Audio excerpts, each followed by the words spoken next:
तो वृथा खेद यसे बाले अहो चिंता तुरो कथम, श्री कृष्ण चरणाम भोज स्मरत दुखम गमिष्यति।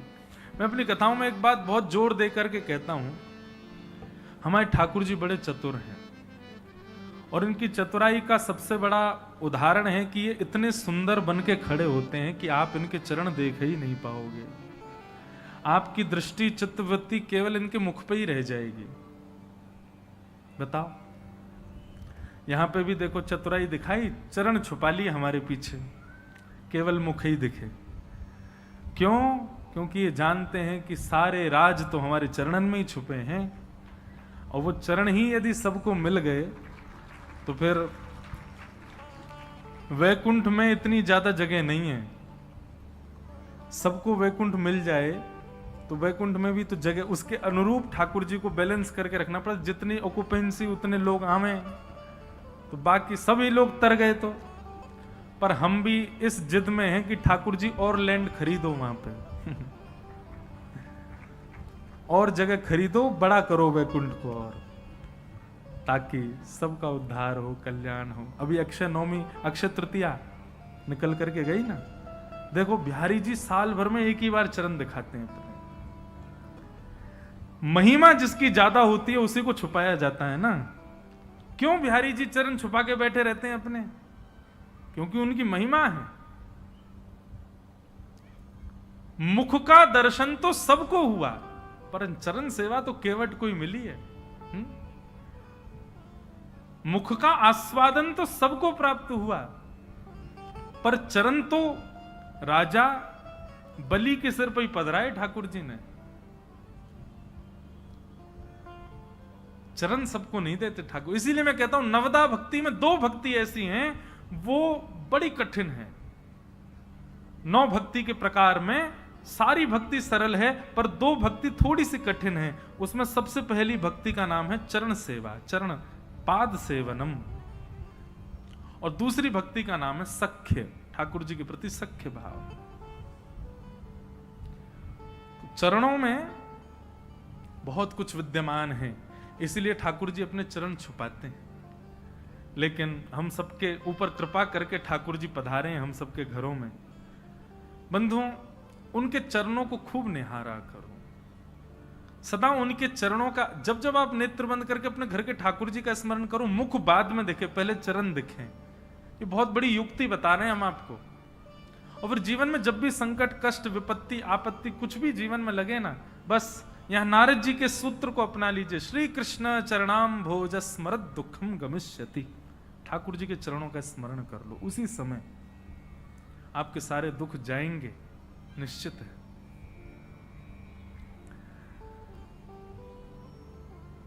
नारद जी ने जाकर के भक्ति महारानी को समझाया।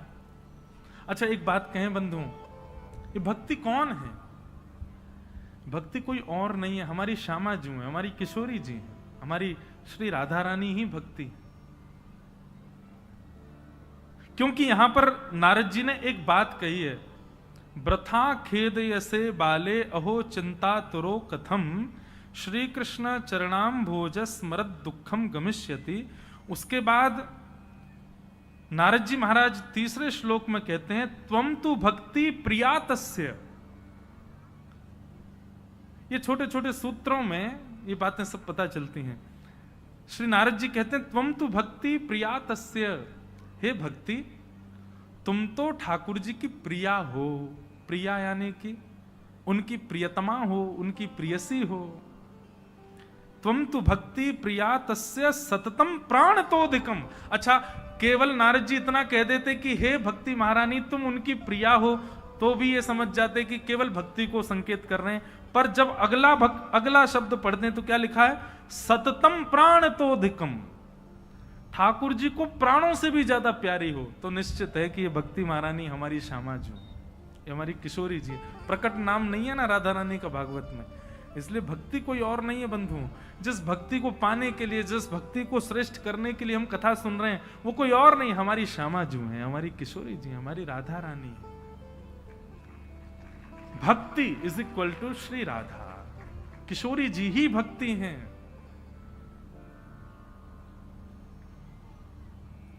वही कृपा करती हैं, तभी श्री कृष्ण का स्मरण हो पाता है।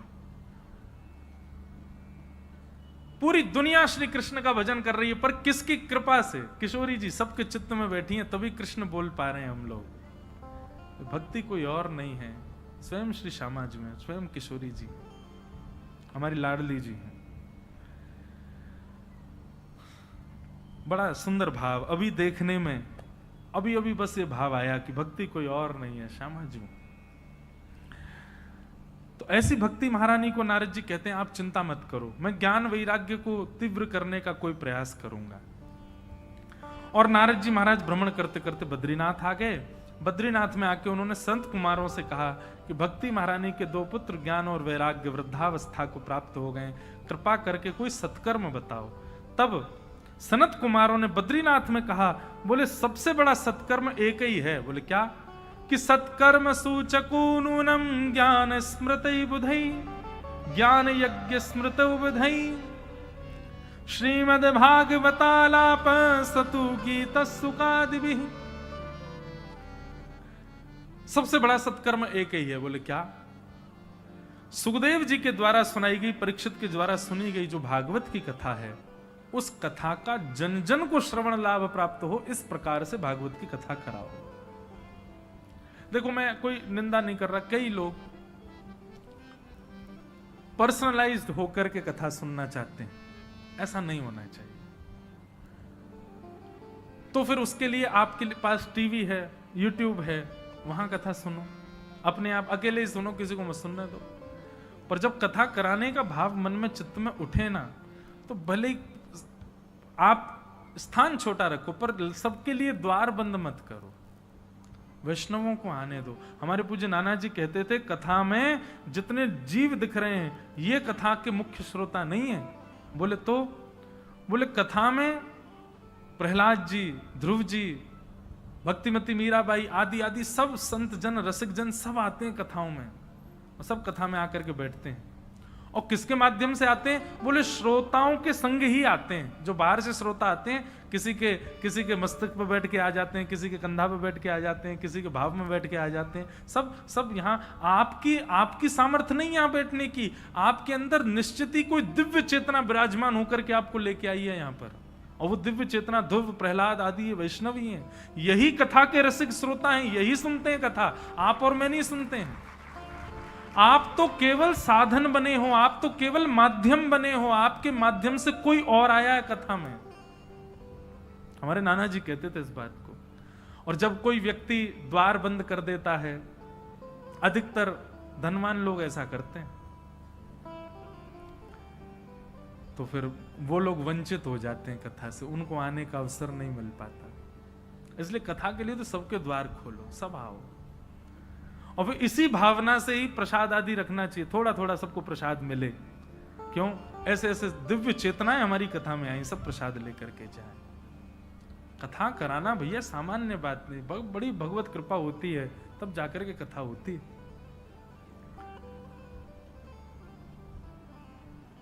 नहीं तो आप देखिए, यहां सबसे बड़ा सत्कर्म भागवत की कथा सुनाना कहा गया है। भागवत में दान धर्म, स्वाध्याय धर्म आदि सबको नून बताया, भागवत की कथा को सबसे श्रेष्ठ बताया, और कहा कि आप भागवत की कथा कराओ। भागवत की कथा में भक्ति, ज्ञान, वैराग्य तीनों को आमंत्रित करो। जितने लोग भी वहां उस कथा का श्रवण करेंगे, सबके चित्त में ज्ञान और वैराग्य पुष्ट हो जाएंगे। नारद जी महाराज सुनकर के बड़े प्रसन्न हो गए, और प्रसन्न होकर के पूछा, बोले महाराज अब ये कथा कहां कराऊं, कैसे कराऊं? तब सनत कुमारों ने स्थान बताया कि गंगाद्वार समीपे तू तटमानंद नामकम नाना ऋषि गणै जुष्टम दैव सिद्ध निषेवितम। गंगा द्वार कहते हैं हरिद्वार को। हरिद्वार के समीप में एक आनंद वन है जिसको आजकल ऋषिकेश कहते हैं।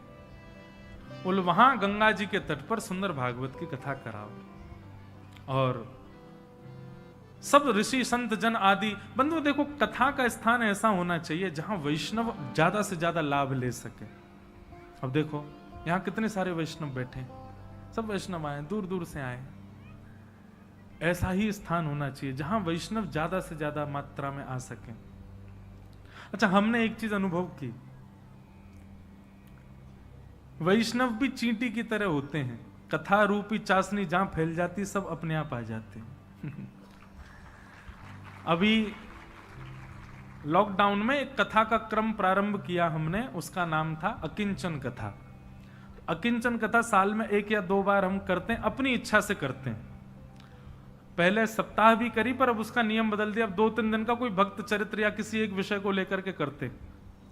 उसमें साप्ताहिक नियम नहीं होता, उसमें पंडाल नहीं होता, उसमें माइक नहीं होता, उसमें कोई व्यवस्था नहीं होती। प्राकृतिक व्यवस्था में कथा होती है, या तो पहाड़ में होगी, पहाड़ों के बीच होगी, या समुद्र के किनारे, नदियों के किनारे होगी। इस प्रकार प्राकृतिक व्यवस्था में उस कथा में पंखे नहीं होते, वायु पवन देव ही वहां पर आकर के, मतलब उस कथा के श्रोता कौन है? कथा की प्रारंभिक आरती तो चंद्रमा करते हैं, क्योंकि वो कथा सुबह शुरू होती 4:30-5 बजे, और कथा की विश्राम आरती सूर्य नारायण करते हैं, क्योंकि वो 7:30 बजे विश्राम होती है, 4:30 से 7:30। कथा में पंडाल की व्यवस्था जो है वो आसमान की है, ये आकाश ही पंडाल है। बीच बीच में बरस भी जाते हैं कई कथाओं में। तो प्राकृतिक व्यवस्था में वो कथा होती है। उसका हमने क्रम इसलिए कोविड में ऐसा रखा था, कोविड में भीड़ करना अलाउ नहीं था, तो सुबह सुबह करते थे, भीड़ ही नहीं आती, सोते रहते थे लोग। पर वो इतनी भाई कि अब मन होता साल में 1 आध बार हम करते हैं। अभी जयपुर में थे, इतना सुख मिला। 5:30 बजे से कथा होती थी, क्योंकि गोविंद देव जी के पुराने मंदिर में थी, मंदिर ही 5 बजे खुलता था। 1 बजे से लोग पहुंच जाते, रात्रि 1 बजे से, और वो भी स्थान इतना दूर, जयपुर से बाहर आमेर में, थोड़ा एकांत में, वहां रात में अकेले जाने में डर लगे, इतने लोग आते थे। अकिंचन कथा थी, उसमें माइक होता नहीं है, लेकिन पहले दिन इतनी भीड़ आ गई कि दूसरे दिन माइक लगाना पड़ा हमको। मैंने कहा परसों इतने मत हो जाना कि पंडाल भी लगाना पड़े।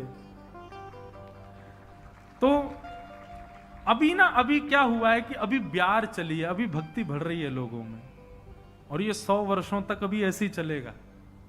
सूरदास जी ने अपनी एक पद में लिखा है ऐसा, कि बीच में ऐसा समय आएगा कि कलयुग में सतयुग दिखने लग जाएगा, सबके अंदर भक्ति भाव प्रकट हो जाएगा, सबके अंदर गुण दिखने लग जाएंगे, सब अच्छे हो जाएंगे, सब प्रिय बोलने वाले हो जाएंगे, सब कलेशों से बचेंगे। क्रोध आएगा तो क्रोध को पी जाएंगे। ऐसी स्थिति धीरे धीरे अब हो रही है।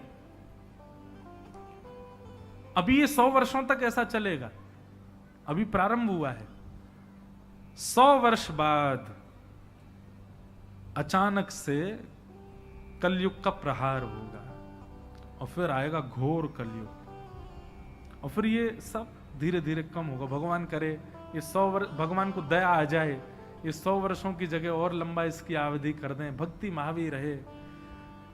बंधुओं, ऐसी भक्ति करो, ऐसी भक्ति करो, ठाकुर जी का मन हो जाए कि भाई कलयुग का नाम बदल दो। क्या करो, इसका ही सतयुग कर दो नाम, यही सतयुग है, ये कलयुग है ही नहीं है। कलयुग खत्म करो, अब कलयुग का प्रावधान है ही नहीं। हम तो चाह रहे हैं, हमारा उद्देश्य ये बन जाए कि श्रोता इतनी भक्ति करें, सुनने वाले कथा अपने सब भाई बंधुओं में ऐसा भाव प्रकट हो जाए कि ठाकुर जी को दया आ जाए। ठाकुर जी कर्तुम अन्यथा कर्तुम समर्थेश्वर, सब कर सकते हैं। इस कलयुग को सतयुग बना दो। ये उद्देश्य लेके हम भक्ति पथ पे चल रहे हैं। तो भागवत की कथा ये कराओ, तब तुम्हारा कल्याण होगा।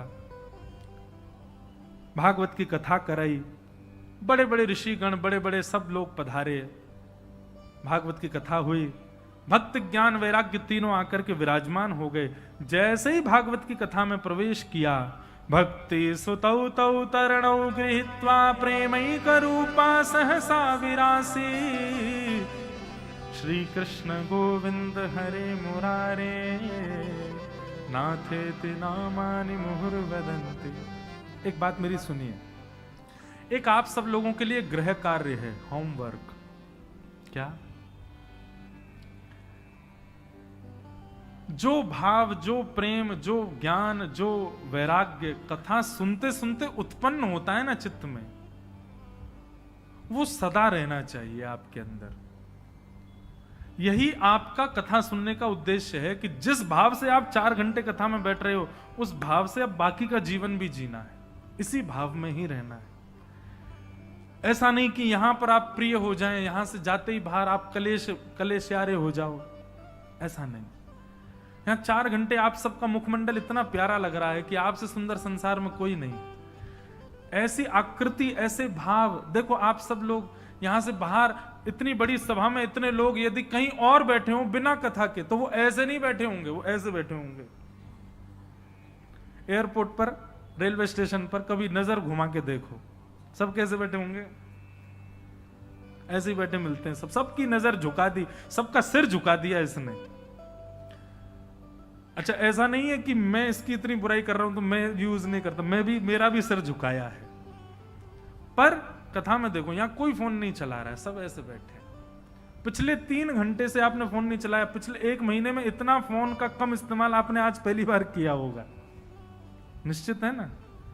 ऐसा पूरा जीवन कर लो, प्रसन्न मुद्रा में रहो, भाव में रहो, प्रिय रहो, सबको प्रिय लगो, ऐसा पूरा जीवन। जैसा 4 घंटे का हमारा कथा का स्वरूप है, ऐसा स्वरूप बाकी के शेष जीवन का हो जाए, यही हमारा गृह कार्य है। इसी के लिए आपको प्रयत्न करना है। और आप एक बात सुनिए, लोग मुझसे कहते हैं महाराज जी कोई नियम बताओ, कोई उपाय बताओ, कोई भजन बताओ। यही नियम है आपका। आप 4 घंटे जैसे कथा में रहते हैं, वैसे पूरे जीवन में रहने का नियम ले लीजिए, आपको ठाकुर जी प्राप्त हो जाएंगे। भगवत प्राप्ति इसी मात्र से हो जाएगी। और दूसरी बात, वैसे तो ब्रह्म वाक्यम जनार्दनम, ब्राह्मण की वाणी मतलब भगवान की वाणी। यदि ब्राह्मण कुछ कह दे तो उसको सत्य करने भगवान को आना पड़ता है, लेकिन वो ब्राह्मण भी यदि ब्रजवासी हो तो ठाकुर जी को निश्चित आना पड़ता है। और वो ब्राह्मण ब्रजवासी, सुनो बात तो सुन लो पहले पूरी, और वो ब्राह्मण ब्रजवासी भी यदि व्यासमंच पे बैठ के कह दे, भागवत जी के सामने बैठ के कह दे, तो निश्चित है आपको ठाकुर जी की प्राप्ति केवल इतने मात्र से हो जाएगी कि जितनी देर आप कथा में जिस भाव में रहते हो, उसी भाव में पूरे जीवन भर रहो, सदा ऐसे ही रहो। प्रसन्न हासारुणलो चलो लसत, सदा ठाकुर जी के भाव में रहो। तो भागवत की कथा हुई, और उस कथा में आते ही ज्ञान वैराग्य दोनों पुष्ट हो गए, और पुष्ट होते ही युवा अवस्था को प्राप्त हो गए। भक्ति महारानी नृत्य करने लगी, चरणों में प्रणाम करते हुए नारद जी से कहा, हे नारद जी आपने बड़ी कृपा की। नारद जी ने कहा, देवी अब आप हमें एक वचन दो। बोले क्या? भक्तेषु गोविंद स्वरूप कत्री, प्रेमैक धर्त्री, भवरोगहंत्री, स्वातम च तिष्ठस्व सधैर्य संश्रया, निरंतरम वैष्णव मानसा। हे भक्ति महारानी, अब आप सदा सर्वदा जितने भी श्रोता कालांतर में भी कथा में आवे, आगामी समय में भी जो जो कथा में आवे, कथा में आकर के बैठे शुद्ध भाव से विराजमान हो, उसके चित्त में जाकर के आप विराजमान हो जाना। भक्ति महारानी ने ये वरदान दिया कि निरंतर आज के बाद जहां कहीं भी कथा होगी, उसमें जो जो श्रोता आएंगे सबके चित्त में मेरा वास होगा, मैं विराजूंगी। इसका मतलब क्या है? आप जैसी कथा सुनना प्रारंभ किए बंधुओं, भक्ति ज्ञान वैराग्य तीनों आपके चित्त में बैठ गए, और ये 7 दिन तक जब जब आप कथा में रहोगे तब तक भक्ति ज्ञान वैराग्य आपके चित्त में रहेंगे। पर जैसे ही 7 दिन बाद आप पुनः वैसे होते चले गए जैसे आप पहले थे, ये दोनों आपका, तीनों आपका पुनः परित्याग कर देंगे। और अगर इन तीनों ने हमारा त्याग किया तो ये समझ लीजिएगा कि भक्ति ज्ञान वैराग्य नहीं, ठाकुर जी हमारा त्याग कर रहे हैं। इसलिए उद्देश्य कथा सुनना नहीं है, उद्देश्य कथा सुनने से जो भाव निर्मित हुए हैं वो सदा उसी स्थिति में बने रहें, ये हमारा उद्देश्य होना चाहिए। इस भाव से भागवत के महात्म का प्रथम सर्ग यहां पूर्ण हुआ। द्वितीय सर्ग में गोकर्ण की कथा सुनाई गई, गोकर्णोपाख्यान सुनाया गया। हम सूक्ष्म में कथा यहाँ की सुना के विश्राम करेंगे। आज प्रथम दिन है, प्रथम दिन में ऐसा कहते हैं, शास्त्र आज्ञा भी है। चर्चा, परिचय चर्चा होनी चाहिए। आप मुझे पहचानो, मैं आपको पहचानूं, और उसके बाद फिर परिचय हो जाए, फिर कथा का क्रम होना चाहिए। इसलिए आज परिचय चर्चा चल रही है, इसलिए हम विस्तार कम कर रहे हैं, फिर भी बहुत कर दिया। लेकिन श्री आत्मदेव नाम के ब्राह्मण थे, उनके पास संतान नहीं थी। संतान ना होने की वजह से बड़े दुखी थे। संसार में बंधुओं, जो भी वस्तु आपको ठाकुर जी न देते हैं, नहीं देते हैं, उसमें अपनी भलाई समझो। कभी भी प्रकृति से किसी वस्तु को छीनिए मत। एक दो बार प्रयास करना चाहिए। एक दो बार के प्रयास के उपरांत यदि आपको वस्तु की प्राप्ति ना हो तो उसको भगवत आज्ञा मान करके छोड़ देना चाहिए। चाहे वो संतान हो, चाहे वो सांसारिक कोई वस्तु हो, धन हो, संपत्ति हो। 2-3 बार प्रयास करो। प्रयास के बाद भी यदि प्राप्त ना हो तो भगवत इच्छा मान के उसको छोड़ दो। क्योंकि जो व्यक्ति लगा रहता नहीं, चाहिए चाहिए चाहिए चाहिए, प्रकृति से छीनने का प्रयास करता है, तो लोग कहते तो हैं कि वो एक डायलॉग है पिक्चर का, शिद्दत से किसी वस्तु को चाहो तो पूरी कायनात लग जाती तुमको मिलाने में, है ना, ऐसे है ना। लेकिन एक बात सुनो, कायनात मिला तो देती है उस वस्तु से, लेकिन उसी वस्तु से आपको एक ना एक दिन कष्ट जरूर होगा, ये निश्चित है। वो तो फिल्मी भाषा है, ये आध्यात्मिक भाषा है कि आप शिद्दत से लगे रहो किसी वस्तु के पीछे, मिल जाएगी आपको। लेकिन मैं दावे से कह सकता हूं, जिसके लिए आपने सब कुछ छोड़ करके प्राप्त करने का प्रयास किया, भगवत विलग वस्तु यदि वो है, एक दिन उसी वस्तु के कारण चिंता में बैठोगे। उसी वस्तु की प्राप्ति होने के बाद में आप निराश हो जाओगे, हताश हो जाओगे। इसलिए भैया ये शिद्दत से लगे रहो, कायनात लग जाए मिला, इसके लिए ठाकुर जी के लिए लगो। गोस्वामी तुलसीदास जी महाराज की पत्नी, उन्होंने यही उपदेश तो दिया, बोले जितनी प्रीति तुम मुझसे करते हो, जितनी व्याकुलता तुम्हारे अंदर मेरे लिए है, जितनी तड़प तुम मुझसे मिलने के लिए रखते हो, इतनी तड़प, इतनी व्याकुलता, इतनी परेशानी यदि तुमने राम जी के लिए रखी होती तो राम जी मिल गए होते। अब तुमको मेरे पीछे भाग रहे हो। उसी दिन भारत को गोस्वामी तुलसीदास की प्राप्ति हो गई। देखो, हमारे अंदर सब कुछ है। हमारे अंदर लगन भी है, हमारे अंदर तड़प भी है, हमारे अंदर इच्छा भी है, हमारे अंदर व्याकुलता भी है, हमारे अंदर क्या कहेंगे, किसी कार्य को करने की उत्सुकता भी है। सब कुछ है हमारे अंदर, पर संसार के लिए।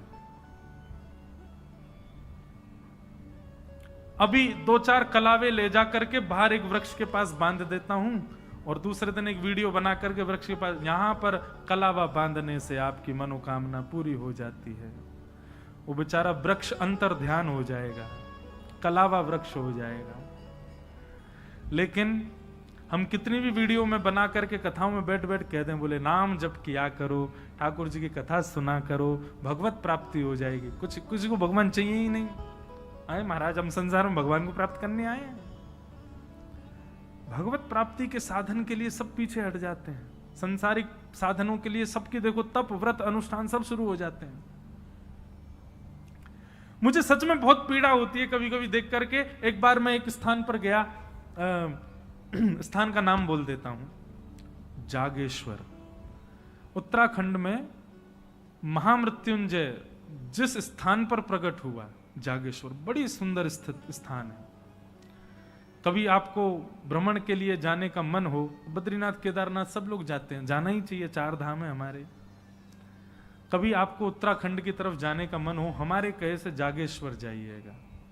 3 स्थान हैं थोड़ी थोड़ी दूरी पर, जागेश्वर, बागेश्वर और मुक्तेश्वर। ये 3 हैं उत्तराखंड में। तीनों महादेव के स्थान हैं, और तीनों की स्थिति कैसी है? मुक्तेश्वर वो इतनी ऊंचाई पर है कि वहां बर्फ भी दिखती है, बर्फ भी आसपास रहती है। जागेश्वर इतनी गहराई में नीचे उतरना पड़ता, पहाड़ों के भी अंदर भीतर जाना पड़ता है। और बागेश्वर ये बिल्कुल मध्य में है। तीनों मतलब ऊपर नीचे और मध्य, तीनों में है महादेव के मंदिर। 3 दिन लगते हैं दर्शन करने में। तो जागेश्वर में गया, वहीं पर महामृत्युंजय मंत्र प्रकट हुआ। तो इतना सुंदर स्थान है, छोटा सा एक गांव है, इतनी सर्दी पड़ती है वहां, इतना नीचे होने के बाद भी। मुझे अभी स्थिति याद आ गई तो पूरा मैं वहीं घूम गया। तो वहां मैंने देखा कि 7 बजे लोग बाग अपने अपने घरों में, 8 बजे तो सब सो जाते हैं शाम को, और पूरे कस्बे में आपको प्याज लहसुन नहीं मिलेगी, होटल में भी नहीं मिलेगी, कहीं नहीं बनती। तो वहां पर मैंने देखा कि मैं एक दिन मतलब रात्रि में 8-9 बजे नींद नहीं आ रही थी, हम संसारी लोग 10-11 बजे सोते हैं। तो खिड़की खोल करके मैं देख रहा था तो 2 दंपति खड़े थे मंदिर के बाहर और हाथ में दिया लेकर के खड़े थे। मैंने वहां के किसी व्यक्ति से पूछा, मैंने कहा ये क्या कर रहे हैं?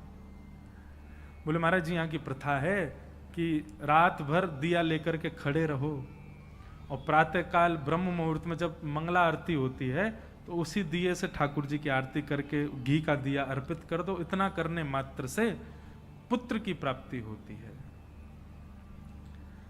मेरे चित्त में एक भावना आई, मैंने कहा व्यक्ति संसार की प्राप्ति के लिए कितने कठिन से कठिन मार्ग को अपना लेता है। यहीं किसी कभी ऐसा सुनने में नहीं आया कि कोई रात भर दिया लेकर के मंदिर के बाहर इसलिए खड़ा था कि मुझे राम जी मिल जाएं, मुझे ठाकुर जी मिल जाएं, मुझे श्री कृष्ण के प्रत्यक्ष दर्शन हो जाएं। इस भावना से कोई व्रत नहीं करता, कोई अनुष्ठान नहीं करता, कोई नियम नहीं करता। संसार की प्राप्ति के लिए हम लोग तप तक कर लेते हैं, तपस्या तक हमारे द्वारा हो जाती है। यही तप, यही जप, यही नियम, यही अनुष्ठान यदि भगवत प्राप्ति के लिए करो तो माने कि आप वैष्णव। हम अभी अनुष्ठान में थे नासिक में, मैं कोई अपनी प्रशंसा नहीं कर रहा हूं, बस मैं आप भी करो इसलिए कह रहा हूं।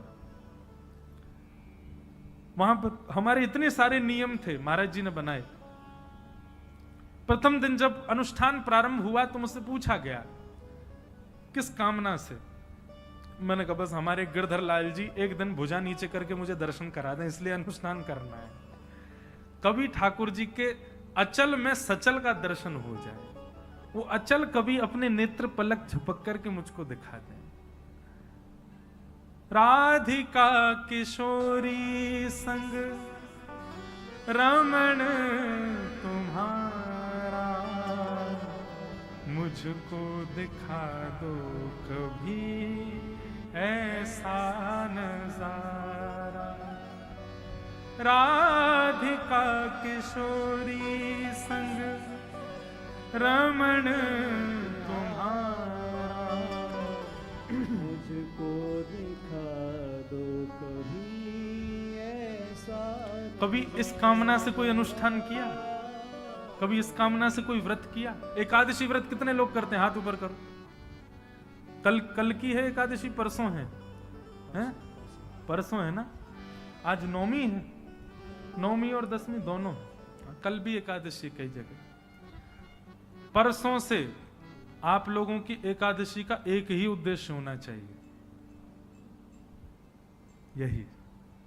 आप लोगों का भले ही मन नहीं हो, पर हम जबरदस्ती आपसे ये हम संकल्प करवा दिया, अब वो संकल्प हो गया आप लोगों का।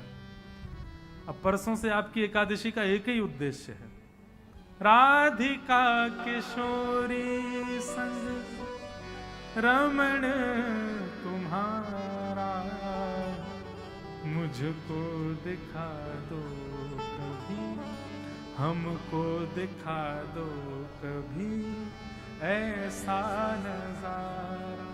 सघन कुंज है, यमुना का तट है और श्याम सुंदर सचल श्री किशोरी जी के साथ रमण कर रहे हैं, गले में गलवैयां डाले विचरण कर रहे हैं। और वो हम अपने इसी तन से, इन्हीं नेत्रों से, इसी जीवन में उसका प्रत्यक्ष दर्शन कर रहे हैं। यही हमें अपनी एकादशी से चाहिए, यही हमें हमारे व्रत से चाहिए, और कुछ नहीं चाहिए। संसार क्यों मांगते हैं हम अनुष्ठानों से, हम व्रतों से? जब मनोकामना पूरी होती ही है इन व्रत अनुष्ठानों से तो ठाकुर जी को मांगो ना।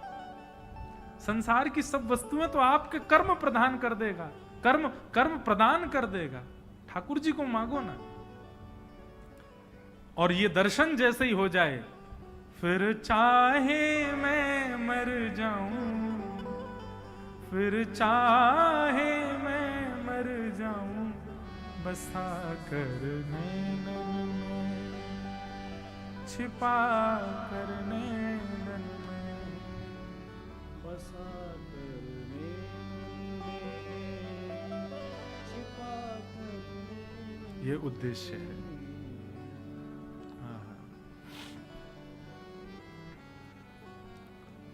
तो संसार में यदि किसी संसारिक वस्तु का अभाव है तो ठाकुर जी की कृपा समझो। लेकिन आत्मदेव बड़े दुखी हो गए, पुत्र की कामना के लिए रोने लगे, संत के पास गए, संत ने एक फल दिया, उसी फल को अपनी पत्नी को लाके दिया, पत्नी ने गाय को खिला दिया, गाय के गर्भ से गोकर्ण जी महाराज हुए, और पत्नी अपनी सहेली के पुत्र को ले आई, उसका नाम धुंधुकारी हुआ। बड़े होकर के धुंधुकारी महान दुष्ट हुआ, गोकर्ण पंडित ज्ञानी हुए। धुंधुकारी पुत्र की दुष्टता से दुखी होकर के पिता ने गृह त्याग कर दिया, गोकर्ण जी महाराज ने ज्ञान उपदेश दिया। तत्पश्चात धुंधुकारी मर करके प्रेत बना। एक बात याद रखिएगा बंधु, शास्त्र विरुद्ध आचरण करने वाला व्यक्ति मृत्यु के पश्चात प्रेत बनता है। मातृ पितृ चरण सेवा न करते हुए अपने प्राण त्याग देने वाला व्यक्ति मृत्यु के बाद प्रेत बनता है। गलत आचरण, गलत व्यवस्थाएं, गलत व्यक्ति का संग करने वाला व्यक्ति प्रेत बनता है, और जीवन भर कभी कथा और भक्ति भावना जीवन में न लाने वाला व्यक्ति भी मृत्यु के बाद प्रेत बनता है। हम 10 लक्षण बताएंगे कल, प्रेत कौन बनता है मृत्यु के बाद। बंधुओं, प्रेत योनि नरक से भी बुरी है। नरक में जाने वाला व्यक्ति पुनर्जन्म ले लेता है, पर प्रेत योनि वाला, प्रेत एक बार बने 2000 वर्ष तक मुक्ति नहीं, 2000 वर्ष तक प्रेत बनना पड़ता है। उसके निमित्त यदि भागवत की कथा कराओ तो ही मुक्त हो पाता है। तो गोकर्ण जी महाराज ने देखा कि भैया उनके धुंधुकारी भाई प्रेत बन गए हैं, तो सूर्य नारायण से आज्ञा लेकर के भागवत की कथा कराई, और भागवत की कथा सुनते ही धुंधुकारी अपनी प्रेत योनि से मुक्त हो गए। बोलो भक्तवत्सल भगवान की। इस प्रकार भागवत जी के महात्म्य में 2 बातें मुख्य बताई। पहली बात, भक्ति ज्ञान वैराग्य पुष्ट होते हैं। दूसरी बात, कोई कितना भी भयानक पापी हो, प्रेत योनि में हो, भागवत की कथा का स्पर्श होते ही वो मुक्त हो जाता है। ऐसी भागवत के महात्मा को हम बारंबार प्रणाम करते हैं, और आज के मंगल भाव को यहीं विराम देते हुए कथा को अब आरती की ओर चलेंगे। कल से बंधुओं ठीक 4 बजे हम कथा प्रारंभ करेंगे। आप लोग 3:30 पौने 4 बजे तक यहाँ आ जाइए। 4 बजे से कथा प्रारंभ होगी और 7 बजे तक क्रम चलेगा। आइए बड़े प्रेम और भाव से। श्यामा हृदय कमल सो प्रगट्यो, श्यामा हृदय कमल सो प्रगट्यो। ये पद की प्रतियां यदि कल आप सबको मिल जाएंगी तो अच्छा है। सप्त निधियों को नित्य प्रणाम भोपाल की भूमि से करेंगे। श्यामा हृदय कमल सो प्रगट्यो,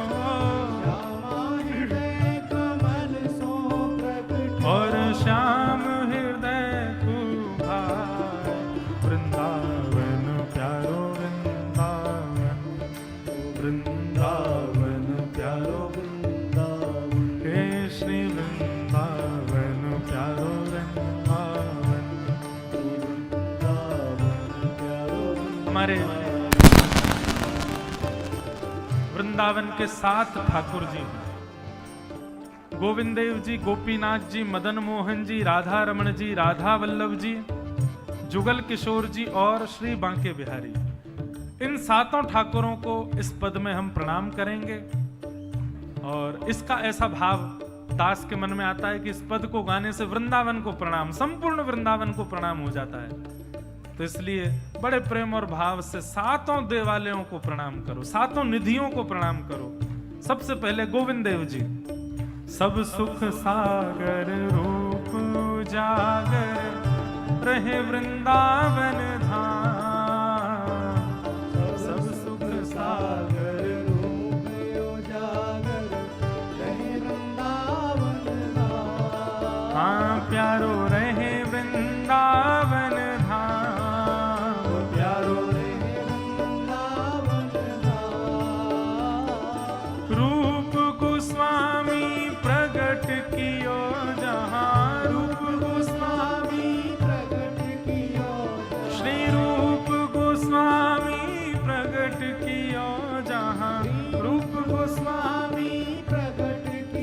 राधा गोविंद रूप निधान, वृंदावन प्यारो वृंदावन, वृंदावन प्यारो वृंदावन, हे श्री वृंदावन मेरो वृंदावन, वृंदावन मेरो वृंदावन, रूप गोस्वामी प्रगट कियो जान, रूप गोस्वामी प्रगट कियो, राधा गोविंद रूप निधान, वृंदावन मेरो वृंदावन, वृंदावन मेरो करताल बजा के गाओ, श्री वृंदावन प्यारो वृंदावन, वृंदावन प्यारो वृंदावन, हे बिहरत निस दिन कुंज गलिन में, ब्रज जन मन सुख धाम, बिहरत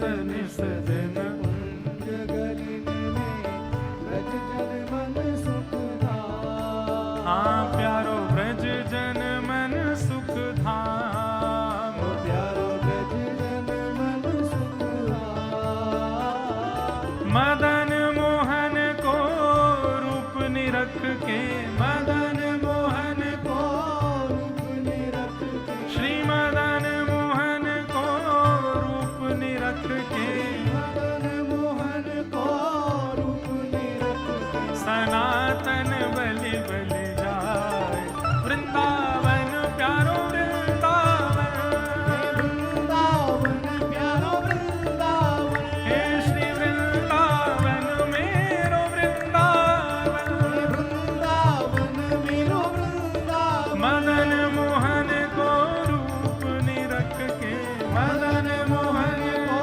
रूप निरख के, सनातन बलि बलि जाए, वृंदावन मेरो वृंदावन, वृंदावन मेरो वृंदावन, हे श्री वृंदावन प्यारो वृंदावन, वृंदावन प्यारो वृंदावन, दो ठाकुर हो गए, पर प्रथम श्री राधा गोविंद देव प्रभु, दूसरे मदन मोहन जी, और तीसरे गोपी ग्वाल सब ही और धारे, प्यारो गोपीनाथ, गोपी ग्वाल सब हिये और धारे, प्यारो गोपीनाथ, हाँ प्यारो प्यारो गोपीनाथ, प्यारो प्यारो ओ गोपीनाथ, बड़ो प्यारो गोपीनाथ, बड़ो प्यारो गोपीनाथ, मधु पंडित जिन कंठ लगायो, मधु पंडित जिन कंठ लगायो, श्री मधु पंडित जिन कंठ लगायो, मधु पंडित जिन कंठ लगायो, और है रही जय जयकार, वृंदावन प्यारो वृंदावन, वृंदावन प्यारो वृंदावन, हे श्री वृंदावन मेरो वृंदावन, वृंदावन मेरो वृंदावन, मधु पंडित जिन कंठ लगायो, मधु पंडित कंठ लगायो, और है रही जय जयकार, वृंदावन मेरो वृंदावन, वृंदावन मेरो वृंदावन, हे श्री वृंदावन प्यारो वृंदावन, वृंदावन प्यारो वृंदावन, गोपाल भट्ट झुकी हृदय वेदना, प्रगट्यो शालिग्राम, गोपाल भट्ट जो की हृदय वेदना, प्रगट्यो शालिग्राम, श्री गोपाल भट्ट झुकी हृदय वेदना, प्रगट्यो शालिग्राम, श्री गोपाल भट्ट जो की हृदय वेदना, प्रगट्यो शालिग्राम, कौन? रूप सुधा को खान हमारो, रूप सुधा को खान हमारो, रूप सुधा को खान हमारो, रूप सुधा को खान या फिर फिर ऐसा कहो, श्री वृंदावन में सबते प्यारो, वृंदावन में सबते प्यारो। अच्छा, ये भाव अभी अभी मन में आया, वृंदावन में सबसे प्यारो। क्यों?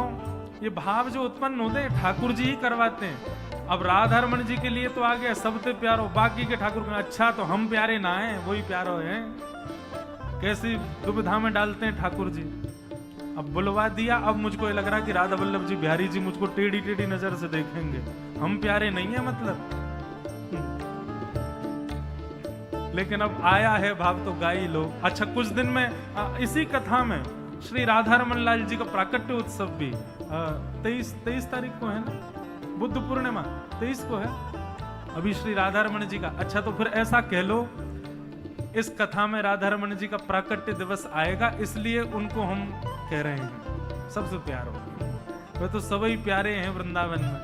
वृंदावन में सबते प्यारो, वृंदावन में सबते प्यारो। हे रूप सुधा को खान हमारो, रूप सुधा को खान हमारो। श्री राधा रमण जुलाल, वृंदावन प्यारो वृंदावन, वृंदावन प्यारो वृंदावन। हे श्री वृंदावन मेरो वृंदावन, वृंदावन मेरो वृंदावन। रूप सुधा को खान हमारो, रूप सुधा को खान हमारो। श्री राधा रमण जुलाल, वृंदावन मेरो वृंदावन, वृंदावन मेरो वृंदावन। हे श्री वृंदावन प्यारो वृंदावन।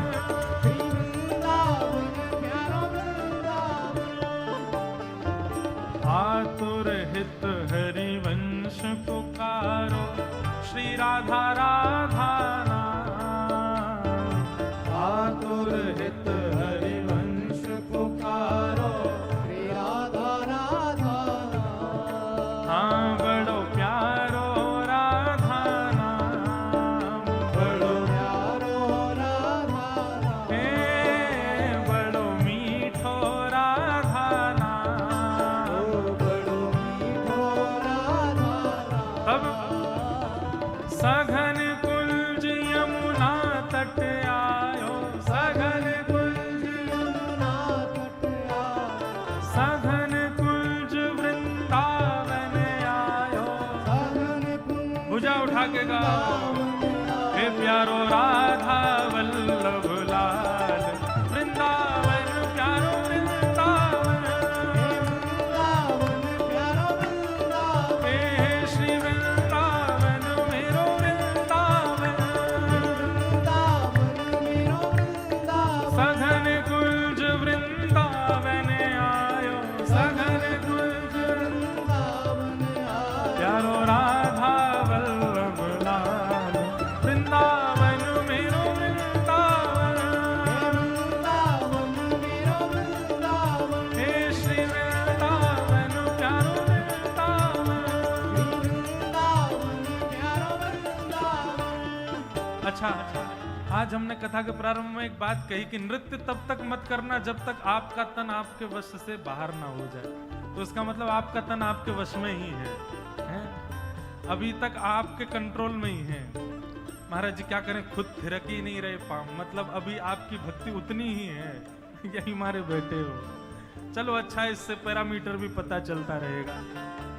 छठवें ठाकुर आपके मध्य प्रदेश में विराजमान है, पन्ना के श्री जुगल किशोर जी। ये हमारे वृंदावन के ठाकुर हैं, श्री हरिराम व्यास जी ने उनको प्रकट किया। जुगल किशोर को लाड़ लड़ायो, नवल कुंज ही अमान।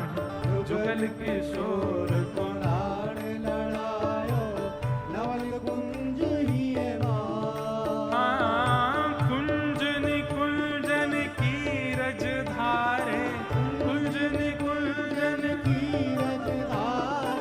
कुंजनि कुंजन की रज धारे। कुंजनि कुंजन की रज धारे। हरि व्यास युगल यश गाय, वृंदावन प्यारो वृंदावन।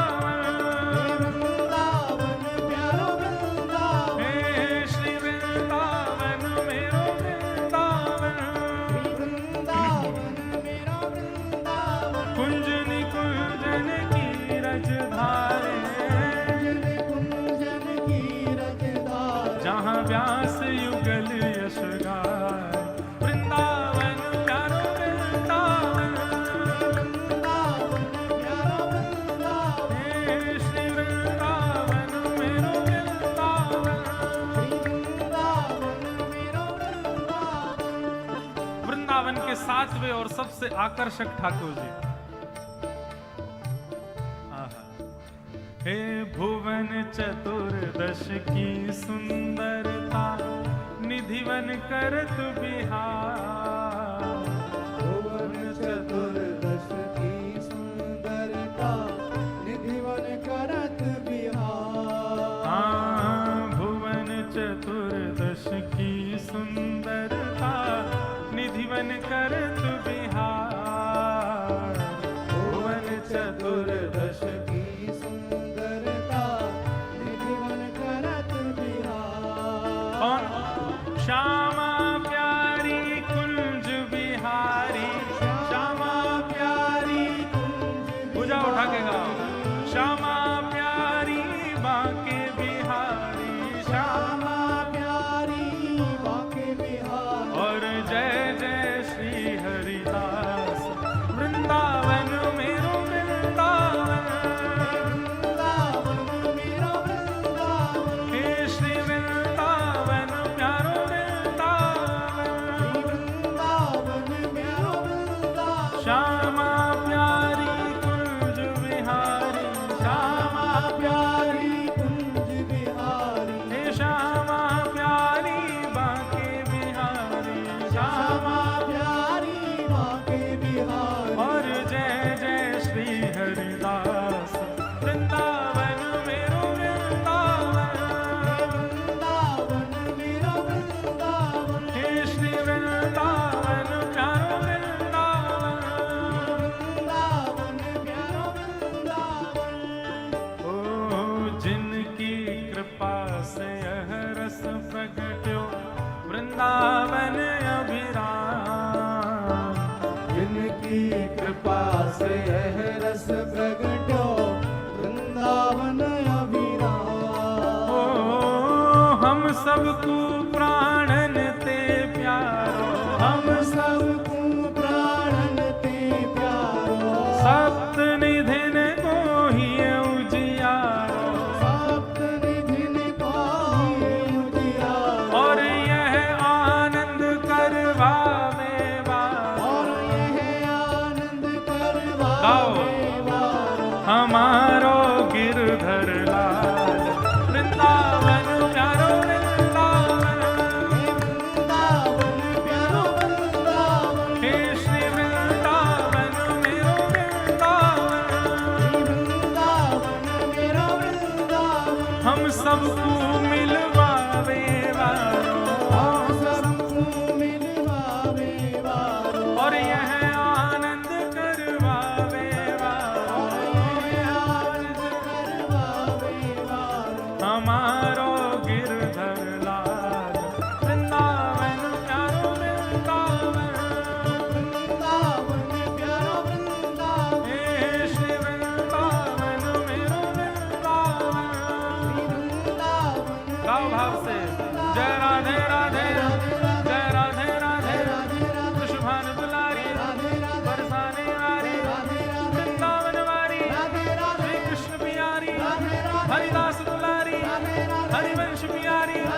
जय राधे राधे, जय राधे राधे, जय राधे राधे। हरिवंश दुलारी, हरिदास प्यारी, हरिवंश दुलारी, वृषभानु दुलारी, भक्तन की प्यारी, हमारी प्यारी, बरसाने वाली, बहलन की प्यारी। राधे राधे, जय राधे राधे, मधुर राधे राधे, मधुर राधे राधे, जय राधे राधे, जय राधे राधे, जय राधे राधे, जय राधे राधे, जय राधे राधे, जय राधे राधे, जय राधे राधे, जय राधे राधे, जय राधे राधे, जय राधे राधे, जय राधे राधे,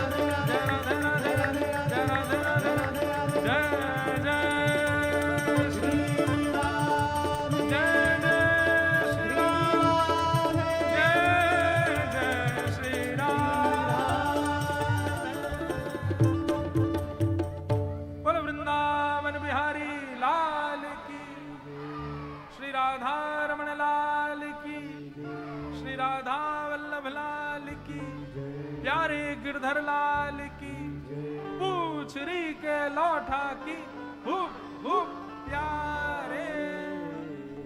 कल मिलेंगे पुनः 4 बजे। सब लोग समय से आइए और कथा का आनंद लीजिए। सबको बहुत बहुत जय श्री कृष्ण। हेलो, मैं मंगल परिवार के सभी सदस्यों से अनुरोध करूंगा, कृपया आरती के लिए